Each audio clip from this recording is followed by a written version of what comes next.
Hi, I'm Jordan Davidson. And I'm Vanessa. And we're with Your Marriage Success Coaching.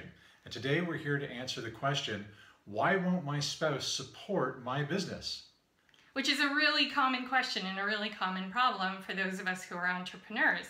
So what do we do when our spouse is not giving us the support that we need? It's an excellent question. And the good news is that 9 out of 10 times your spouse wants what's best for you.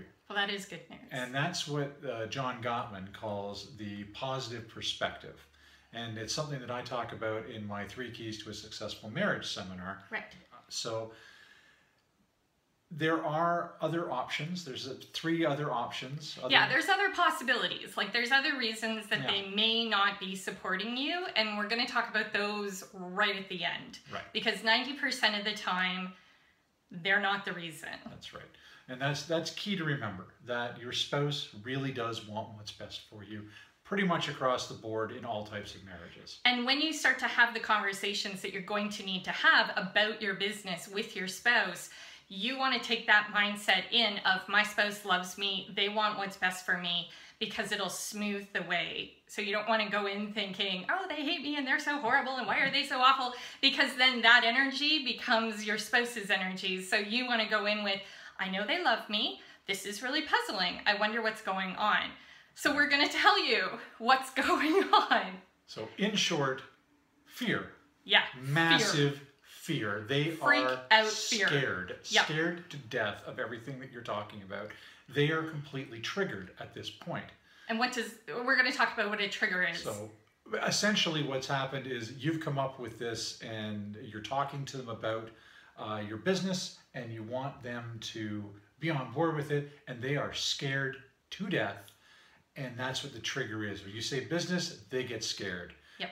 And ultimately there are 3 big triggers. Yeah. So there's money, time, and their past. And we're going to talk a little bit about each one of them.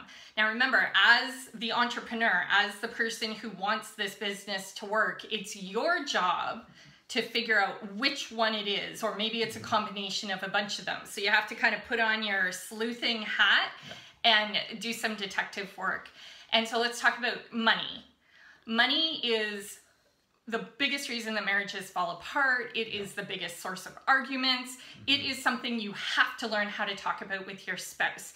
And how do you learn to talk about it with your spouse? No better time than when they are totally triggered because you're threatening the money. Exactly. What does that mean?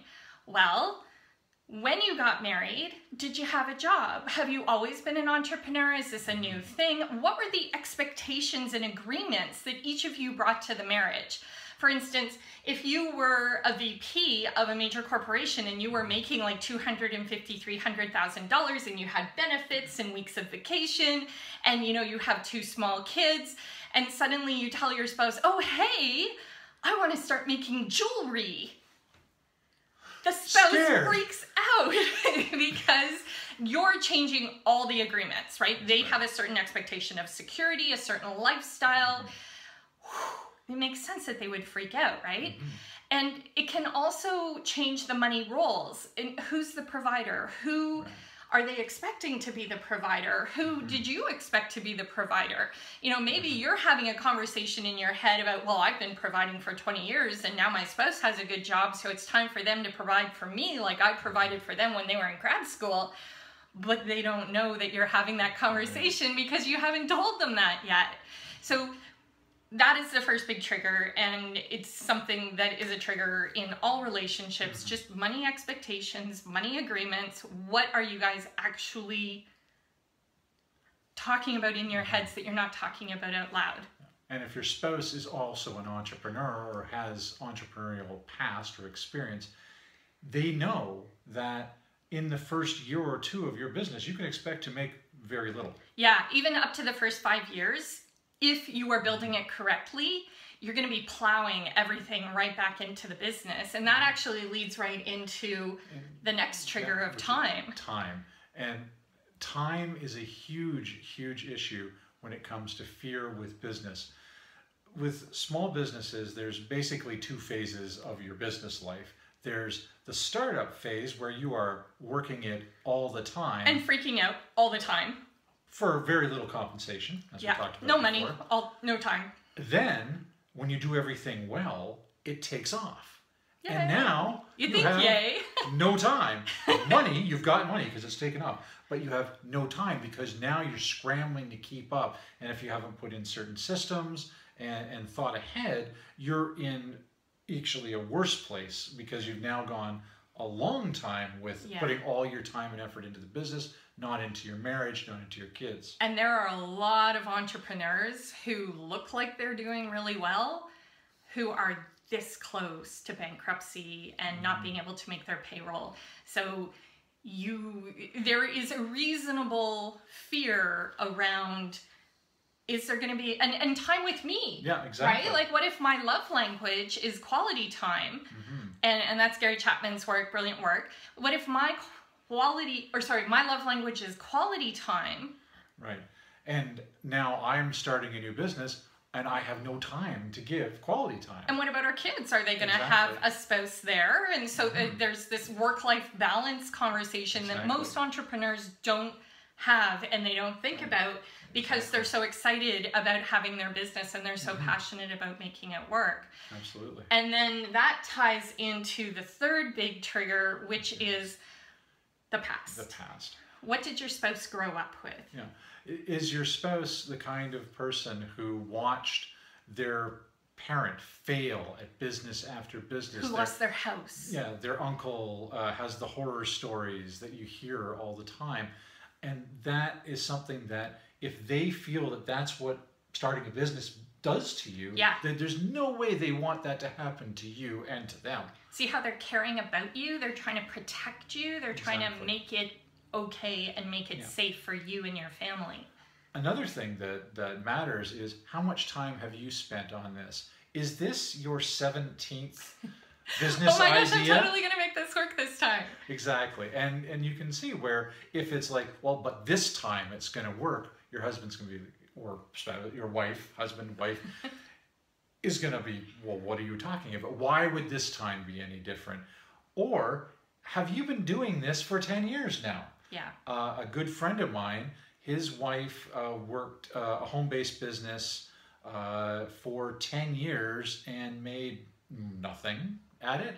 And he supported her to the point where it was finally, are you actually going to do anything with this or not? Because it doesn't look like you're really serious about this. And that's where you need to get into the conversation of, do you have a business or do you have a hobby? And that's a lot of the work that I do with my clients, is helping them turn their hobbies into real businesses. And real businesses have consistent, predictable cash flow that happens even if you're not there. Exactly. And it's a subjective thing, kind of. But if your tax return is showing a negative number every year and you're not able to contribute to the household budget, your spouse has a pretty legitimate reason to be kind of freaking out. So that's a conversation you have to have with yourself and with them. And also looking at life dreams, like what is it that they want? What do they want to accomplish? Do they want to be able to take early retirement? Do they dream of a bigger house or a second home or big vacations? You know, these, and remember, you put on your detective hat. So now you can have these big conversations of what is it that we actually want? Like, why are we here? Why are we doing this? And those conversations, when you start to have them, they change everything. They'll actually end up bringing you closer instead of driving you apart. So we looked at those three big triggers: money, the time, and the past. And what those all boil down to, like we said, is fear. Fear of loss, fear of suffering, fear of change. And ultimately, all your spouse wants for you and for them is they want security. Yeah. They want stability. They want to be safe. They want to be safe. And ultimately, in most cases, that means they want to be employees.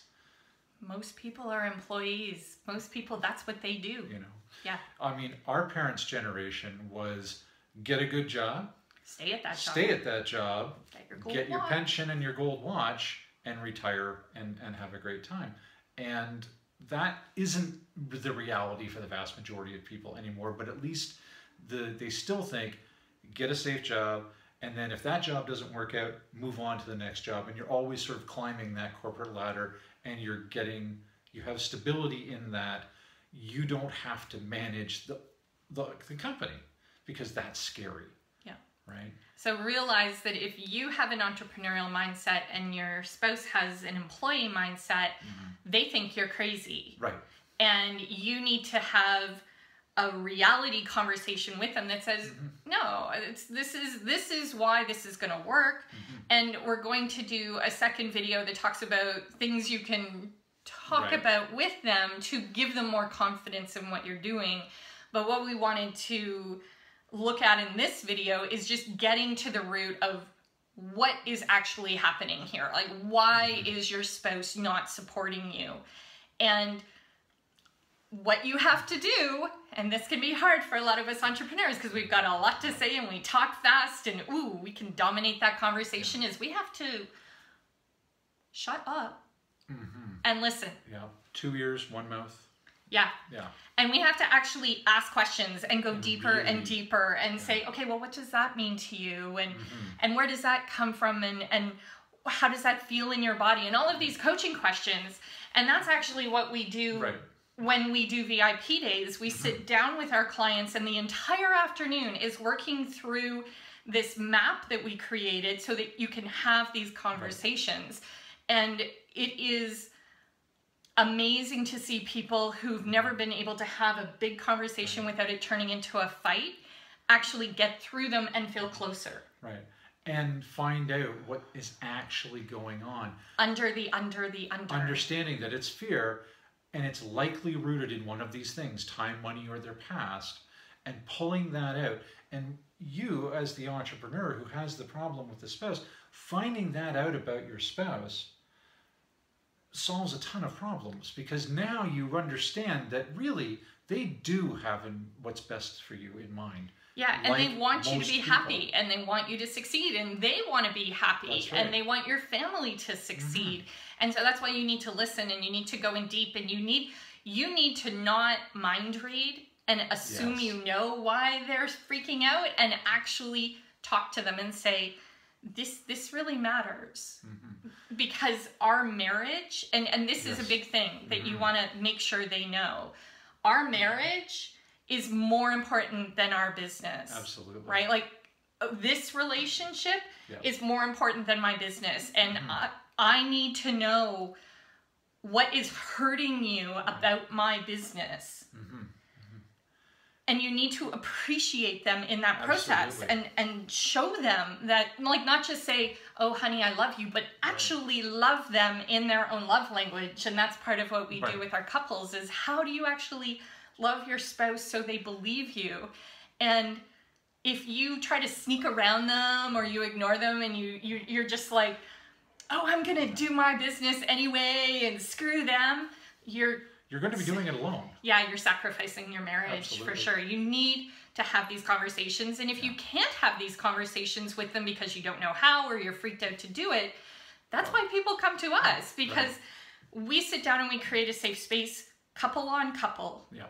And we work through the issue. And it's a fantastic process. So if you want more information on that, there's a link. And it's down below, like every YouTube video is down below. And you'll be able to contact us, and we can talk about it more. Absolutely. So we should talk about, so let's just quickly recap. Remember that 9 times out of 10, your spouse wants the best for you. They're operating from fear. They want security, stability. They don't want loss, suffering, or change. And when you listen to them and talk about it and put the relationship first and the business idea second, and really listen to what they have to say. And don't stop until you get it. Exactly. Like, if you're still confused about why they're freaking out, you're not there yet. That's right. You keep asking, then you're pretty much on the road to understanding and a harmonious talks at that point. Now, there were some other so that's options. part one. That's part one. So that's part one. There's going to be a part two where we talk about some more concrete things you can do to get them on board once you've found the trigger for their fear.